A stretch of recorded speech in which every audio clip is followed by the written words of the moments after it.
Transition elements D block के तत्व। आवर्त सारणी में कुल 4 ब्लॉक हैं, S block, P block, D block और एस ब्लॉक।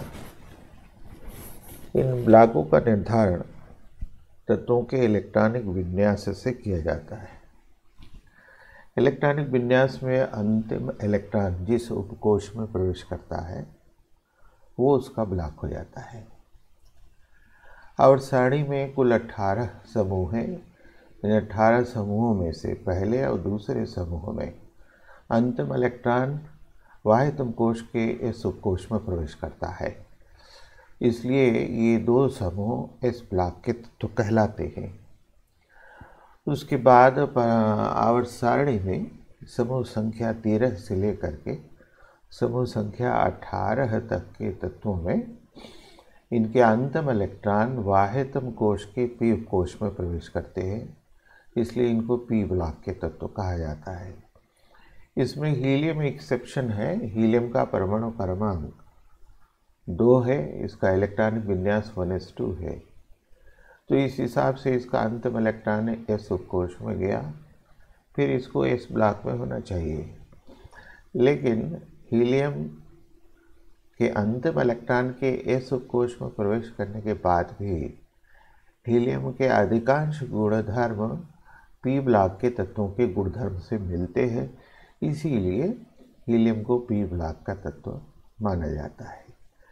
अब एस ब्लॉक और पी ब्लॉक के बीच जो है, यानी समूह संख्या 3 से लेकर के समूह संख्या 12 तक के तत्वों का इलेक्ट्रॉनिक विन्यास अगर किया जाए तो इन इलेक्ट्रॉनिक विन्यासों में अंतिम इलेक्ट्रॉन जो है वाह्यतम कोश से एक कोश पीछे, यानी अगर वाह्यतम कोश n है तो उससे एक कोश पीछे, यानी n-1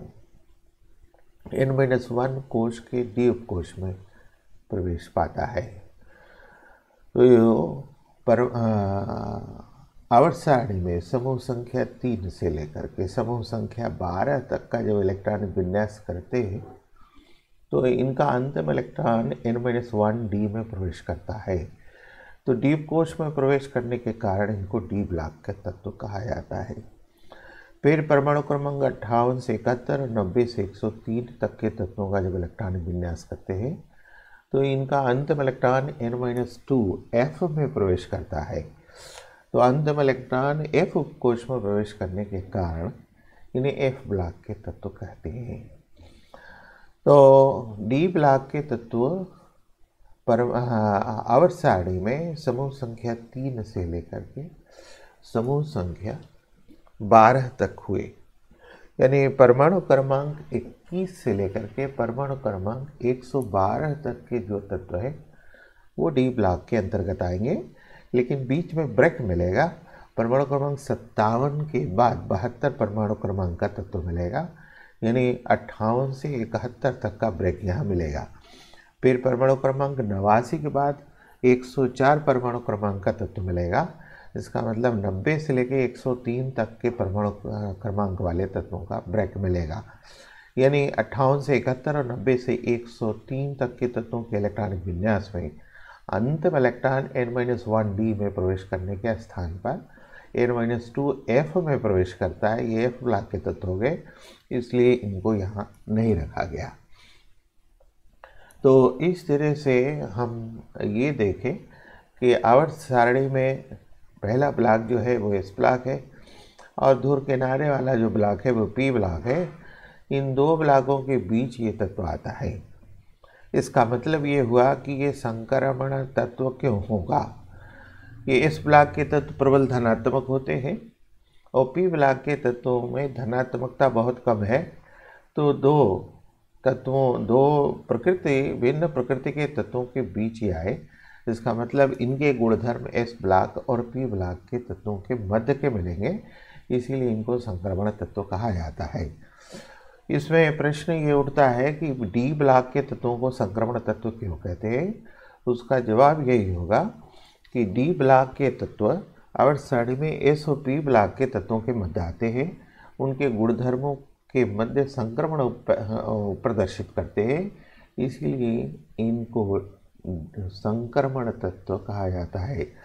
दूसरा कारण संक्रमण तत्वों के कहने का ये है कि जब हम इलेक्ट्रॉनिक विन्यास करते हैं तो इनका अंतिम इलेक्ट्रॉन n-1 डी में प्रवेश करता है, लेकिन डी परमाणु की उदासीन अवस्था या उसकी आयनिक अवस्था, परमाणु की उदासीन अवस्था या उसकी आयनिक अवस्था, दोनों में से किसी भी अवस्था में डी में अयुग्मित इलेक्ट्रॉन होंगे। मतलब ये हुआ कि डी जो होगा वो पार्शली फील्ड होगा, अपूर्ण होगा, पूर्ण नहीं होगा। तो जब हम जिंक, कैडमियम और मरकरी यानी समूह संख्या 12 जिंक, कैडमियम और मरकरी यानी परमाणु क्रमांक 30, 48 और 80 का जब हम इलेक्ट्रॉनिक विन्यास करते हैं तो इन इलेक्ट्रॉनिक विन्यासों में हमको डी में अयुग्मित इलेक्ट्रॉन नहीं मिलते। तो डी में अयुग्मित इलेक्ट्रॉन न मिलने के कारण ही इस 12वें समूह के तत्वों जिंक, कैडमियम और मरकरी को संक्रमण तत्व नहीं माना जाता। तो पार्ट फर्स्ट में हम इनका इलेक्ट्रॉनिक विन्यास लेंगे कि किस तरह से इस स्कैंडियम 21 से लेकर के 112 तक का इलेक्ट्रॉनिक विन्यास हमको प्राप्त होगा।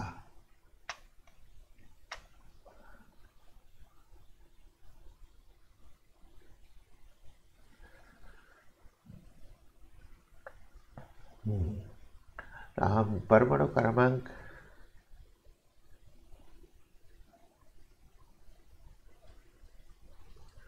परमाणु क्रमांक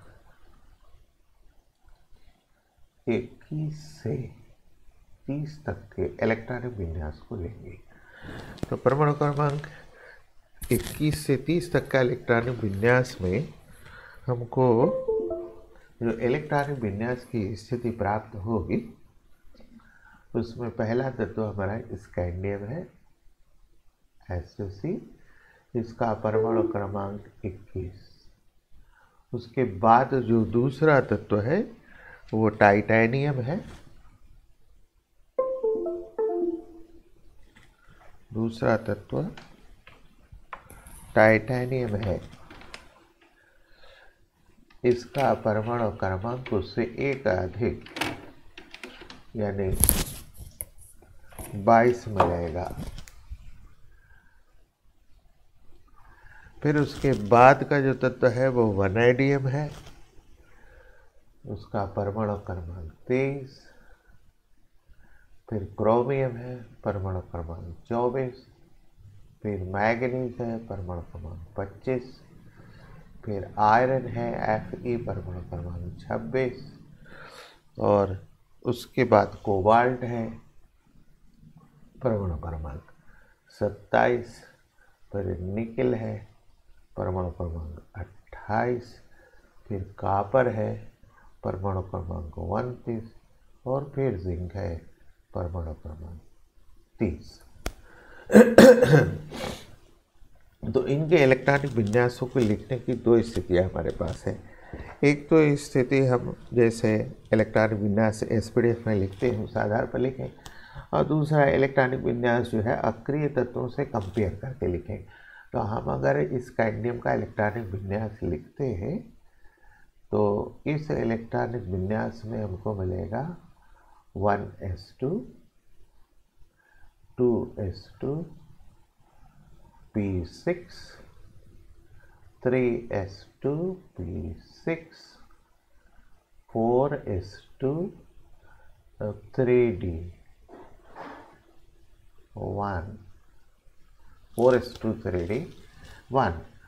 हम अक्रिय तत्वों के इलेक्ट्रॉनिक विन्यास को देखें। अक्रिय तत्व है हमारा हीलियम, नियान, आर्गन, क्रिप्टॉन, ज़ेनॉन और रेडॉन। हीलियम परमाणु क्रमांक 2 है, इलेक्ट्रॉनिक विन्यास जब हम करेंगे तो 1s2 मिलेगा। नियान परमाणु क्रमांक 10 है, इसका इलेक्ट्रॉनिक विन्यास करेंगे तो 1s2 2s2 6 मिलेगा। आर्गन का करेंगे तो 1s2 2s2p6 3s2p6 मिलेगा। तो 1s2 2s2p6 3s2p6 का इलेक्ट्रॉनिक कन्फिग्रेशन हमको यहाँ इस कैडमियम में भी दिखाई दे रहा है। तो अब हम इसका इलेक्ट्रॉनिक विन्यास इतना पूरा न लिख करके अगर शार्ट रूप में लिखना चाहे, यानी हम अक्रिय तत्वों से इसके इलेक्ट्रॉनिक विन्यास को ले करके चलना चाहे, तो हमको मिलेगा यहाँ तक का इलेक्ट्रॉनिक विन्यास आर्गन का, और फिर उसके बाद जो इससे भिन्न बचा वो 4s2 3d1 यानी 3d1 4s2 ये मिलेगा। ठीक है, तो अब हम टाइटेनियम का करें तो ये आर्गन Ar, फिर 3d2 4s2 मिलेगा। फिर वैनेडियम आर्गन Ar, फिर 3d3 4s2। Chromium argon Ar 3d5 4s1। फिर उसके बाद मैग्नीज आर्गन 3d5 4s2। फिर उसके बाद आयरन में argon 3d6 4s2। Cobalt argon 3d7 4s2। निकल argon 3d8 4s2। Copper argon 3d10 4s1। और जिंक आर्गन 3d10 4s2। ये इलेक्ट्रॉनिक कन्फिग्रेशन हमको मिलेगी। अब स्थिति अगर कक्षकों में इलेक्ट्रॉनिक विन्यास को हम लेकर के चलें तो यहाँ हमको 3d1 4s2 मिलेगा। तो 3d1 यानी हमको यहाँ D के जो 5 कक्षक हैं उन 5 कक्षकों में केवल एक कक्षक में हमको एक अयुग्मित इलेक्ट्रॉन यहाँ मिलेगा। यहाँ अगर हम करें टाइटेनियम में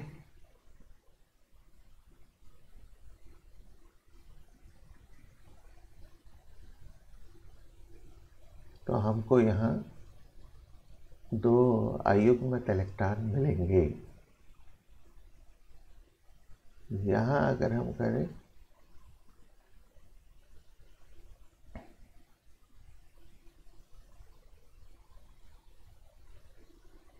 तो यहाँ हमको 3 अयुग्मित इलेक्ट्रॉन डी कक्षक में मिलेंगे।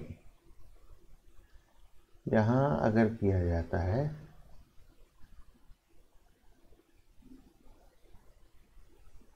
तो डी कक्षक में हमको कुल 5 अयुग्मित मैक्सिमम अयुग्मित इलेक्ट्रॉन 5 मिल जाते। यही स्थिति हमारी मैग्नीज में भी है। मैग्नीज में भी हमको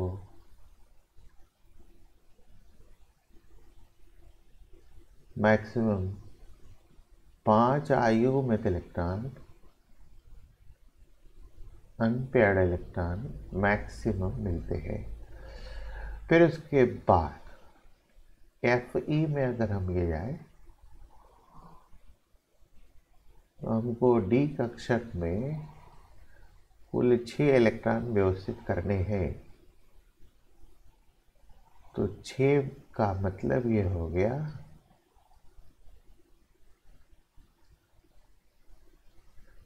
कि अब यहाँ इलेक्ट्रॉन युग्मित होना शुरू हो जाएंगे। हमको डी कक्षक में 4 अयुग्मित इलेक्ट्रॉन मिलेंगे। फिर उसके बाद कोबाल्ट में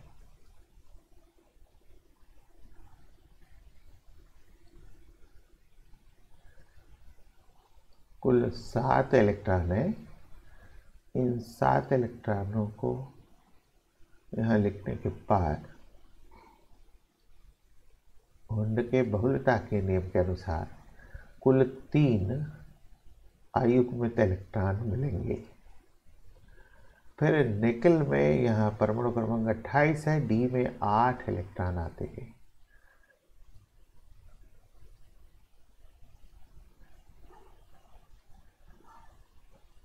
एक, 2, 3, 4, 5, 6, 7 और 8। फिर 2 अयुग्मित इलेक्ट्रॉन मिलेंगे। और यहाँ कॉपर में और जिंक में, कॉपर में और जिंक में कुल 10 इलेक्ट्रॉन है।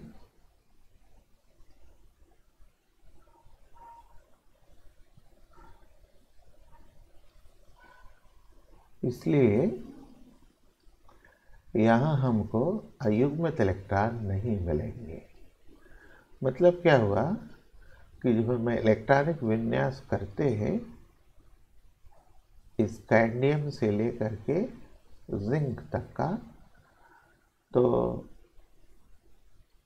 जो n-1 डी का कक्षक है वहाँ अयुग्मित इलेक्ट्रॉनों की संख्या में एक रिथमिक परिवर्तन मिलता है। यानी स्कैंडियम में ये 3d1 मिला, 1 अयुग्मित इलेक्ट्रॉन। टाइटेनियम में 3d2 मिला, 2 अयुग्मित इलेक्ट्रॉन। वैनेडियम में 3d3 मिला, ये 3 अयुग्मित इलेक्ट्रॉन। क्रोमियम में फिर 5 अयुग्मित इलेक्ट्रॉन। मैग्नीज में भी उसके बराबर 5 अयुग्मित इलेक्ट्रॉन।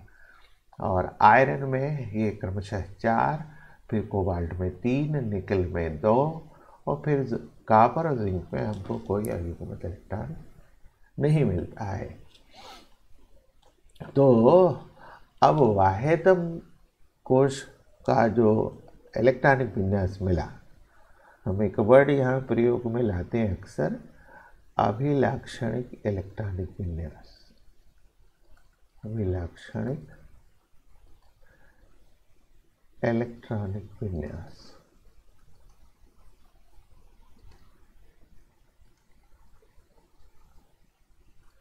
तो अभिलाक्षणिक इलेक्ट्रॉनिक विन्यास जो होता है वाह्यतम और अपूर्ण कोश का इलेक्ट्रॉनिक विन्यास, ये अभिलाक्षणिक इलेक्ट्रॉनिक विन्यास कहलाता है। तो वाह्यतम कोश को हम n से लिखते हैं। यहाँ वाह्यतम कोश जो है वो 4 है, और वाह्यतम कोश का जो इलेक्ट्रॉनिक विन्यास मिल रहा है वो 2 तरह का, 4s1 एंड 4s2। तो ns1 से लेकर के ns2 तक ये इलेक्ट्रॉनिक विन्यास वाह्यतम कोश का, यह अपूर्ण है। और उसके पीछे जो तीसरा कोश है वो लिखा जाएगा n-1 d। इसमें इलेक्ट्रॉन 1 से लेकर के 10 तक जा रहे हैं।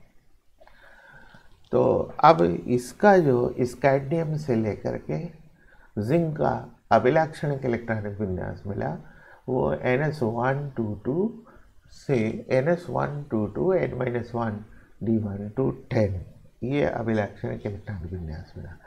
इस इलेक्ट्रॉनिक विन्यास की कई विशेषताएं हैं। एक विशेषता यह है कि इनका अंतिम इलेक्ट्रॉन 3d में जा रहा है। इनका अंतिम इलेक्ट्रॉन 3d में जा रहा है।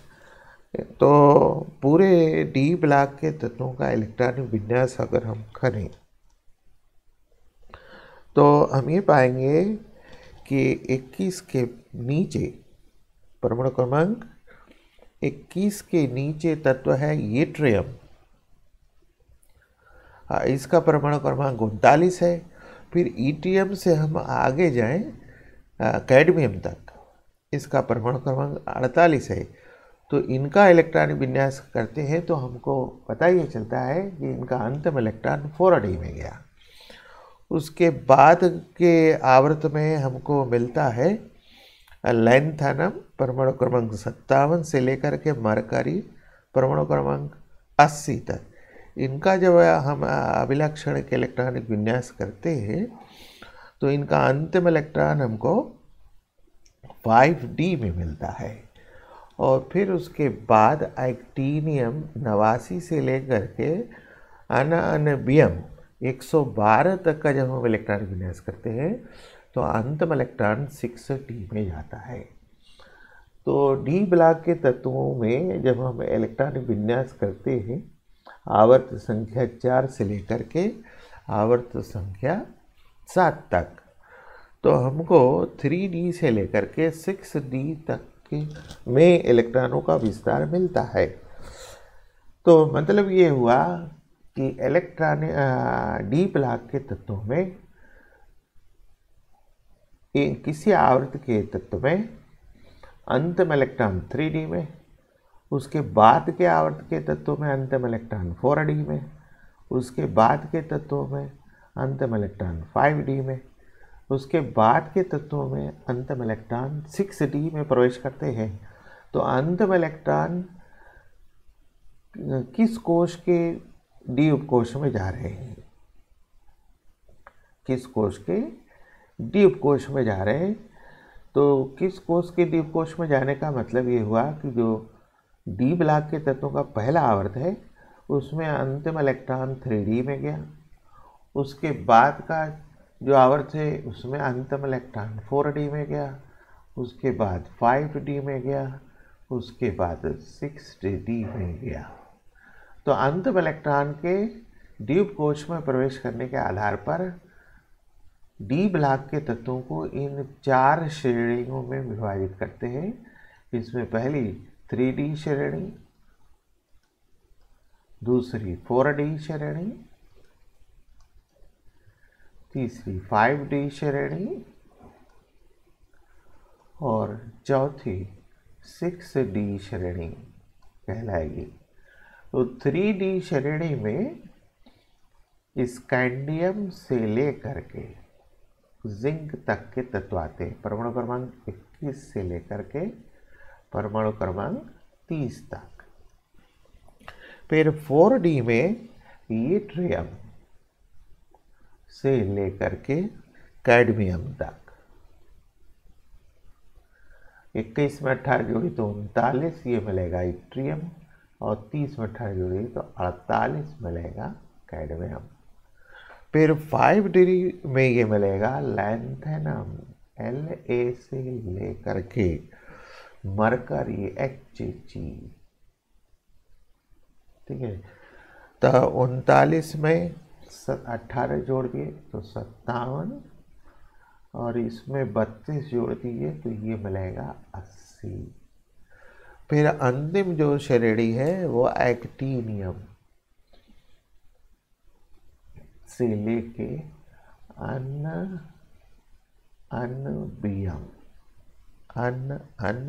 अनबियम तक, यानी कुल परमाणु क्रमांक 89 से लेकर के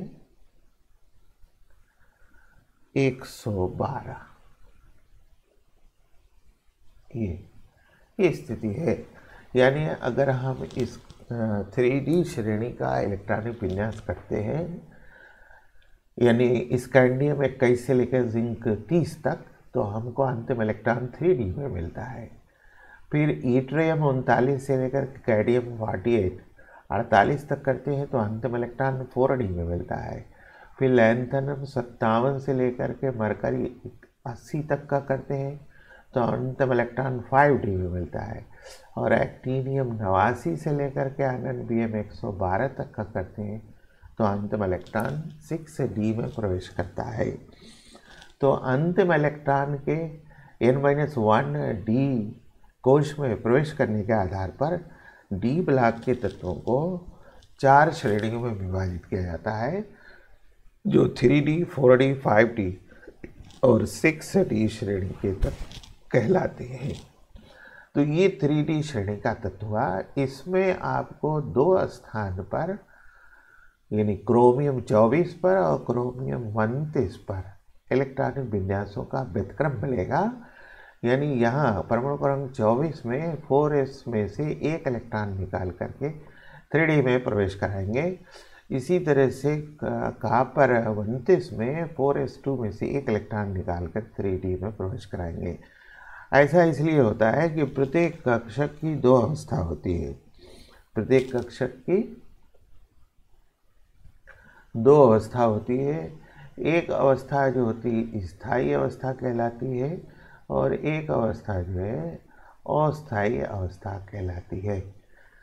तो हम जब इलेक्ट्रॉनिक विन्यास लिखते हैं तो इलेक्ट्रॉनिक विन्यास सदैव स्थायी अवस्था में लिखा जाता है।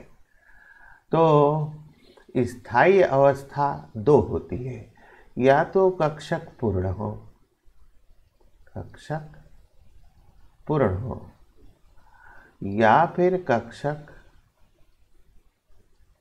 अर्धपूर्ण हो। ठीक है, यानी उदाहरण के रूप में अगर हम D को लें तो D, D5 और D10, D5 अर्धपूर्ण है और D10 ये पूर्ण है। D5 अर्धपूर्ण है और D10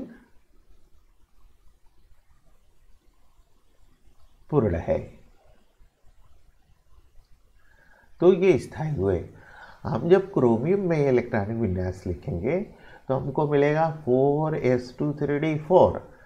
तो 3d4 4 ये अस्थायी अवस्था हो गई। हम इसको स्थायी में बदलेंगे 3d5 में। इसके लिए हम 4s में से एक इलेक्ट्रॉन ले करके d में उसको प्रवेश कराएंगे तो 3d4 के स्थान पर वो 3d5 हो गया। अब 4s1 के स्थान 4s2 के स्थान पर 4s1 हो गया। तो अब 4s2 4s1 की अवस्था में कोई परिवर्तन नहीं है, ये दोनों स्थायी अवस्था में हो गए। 3d4 के स्थान पर जब 3d5 हो गया तो ये स्थायी अवस्था हो गई। इसीलिए हम इसको 4s2 3d4 न लिख करके 4s1 3d5 लिखते हैं। यही कारण है कि कॉपर में भी हम 3d9 न लिख करके अस्थायी अवस्था है 3d10 लिखते हैं। तो जब भी हम इलेक्ट्रॉनिक विन्यास करेंगे स्थायी अवस्था में लिखने का प्रयास करेंगे। इसके लिए बाह्यतम कोश के इलेक्ट्रॉन को उसके पीछे के कोश के इलेक्ट्रॉन में स्थानांतरित करेंगे। लेकिन इसके लिए ध्यान रखना पड़ेगा कि जिस कोश से हम इलेक्ट्रॉन ले रहे हैं उसकी स्थायी अवस्था में कोई परिवर्तन ना होने पाए। तो ये ऑल अबाउट था 3D श्रेणी के तत्वों का इलेक्ट्रॉनिक विन्यास। इसमें प्रश्न ये उठता है कि कॉपर को हम संक्रमण तत्व कहते हैं, लेकिन जिंक को हम संक्रमण तत्व नहीं कहते। कॉपर जो है वो संक्रमण तत्व कहलाता है, लेकिन जिंक जो है वो संक्रमण तत्व नहीं कहलाता। यानी कॉपर संक्रमण तत्व है।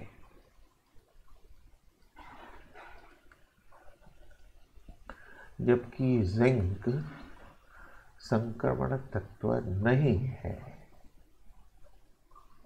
क्यों? तो संक्रमण तत्वों की एक विशेषता ये है,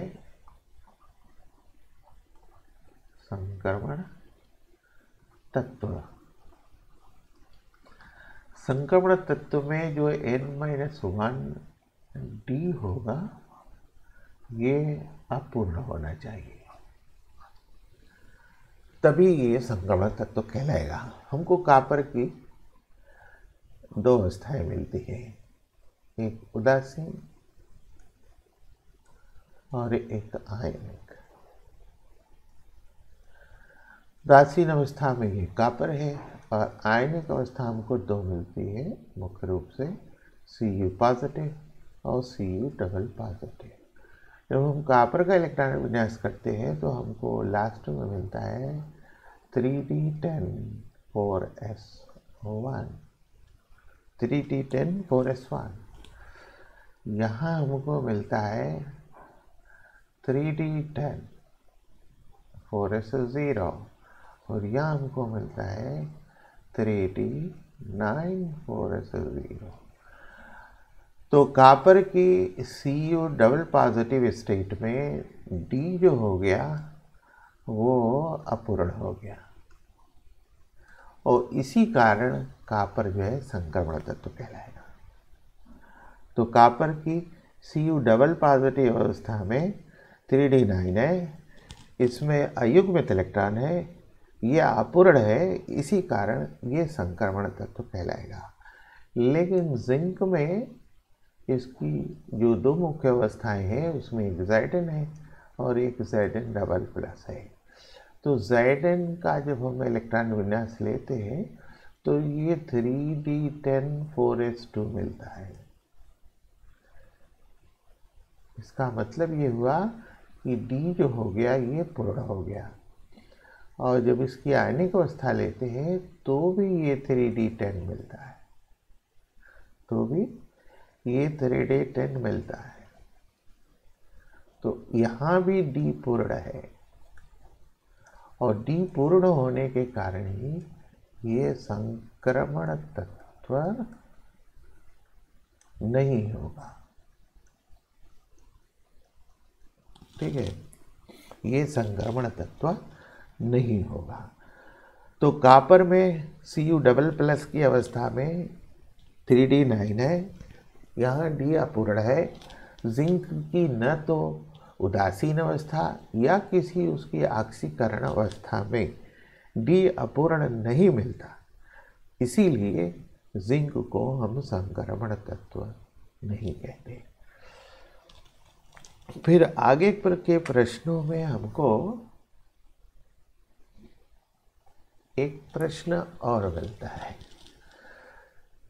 वो ये मिलता है कि Fe डबल प्लस और Fe ट्रिपल प्लस में कौन स्थायी है।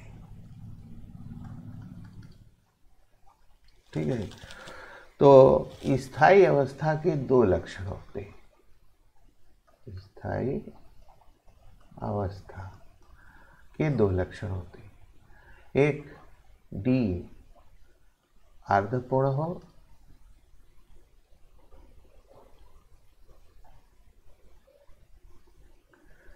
या फिर D पूर्ण हो। हम Fe डबल प्लस, Fe का परमाणु क्रमांक 26 होता है, तो डबल प्लस का जब इलेक्ट्रॉनिक विन्यास लेते हैं तो हमको 3d6 4s0 मिलता है। यहाँ D में 1 2 3 4 5 कुल 6 इलेक्ट्रॉन है, यानी 4 इलेक्ट्रॉन इसके अयुग्मित है और Fe ट्रिपल प्लस में हमको 3d5 मिलता है। तो 3d5 मिलने के कारण 2 3 4 5 हमको अयुग्मित इलेक्ट्रॉन मिलते हैं, यानी यहाँ जो D है वो अर्धपूर्ण अवस्था में है,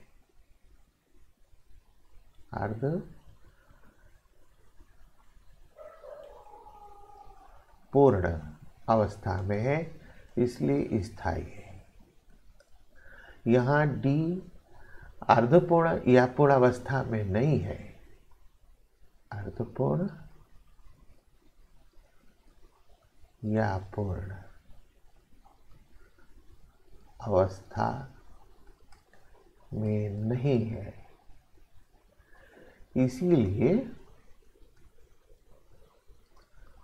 अस्थाई है, इसीलिए अस्थाई है।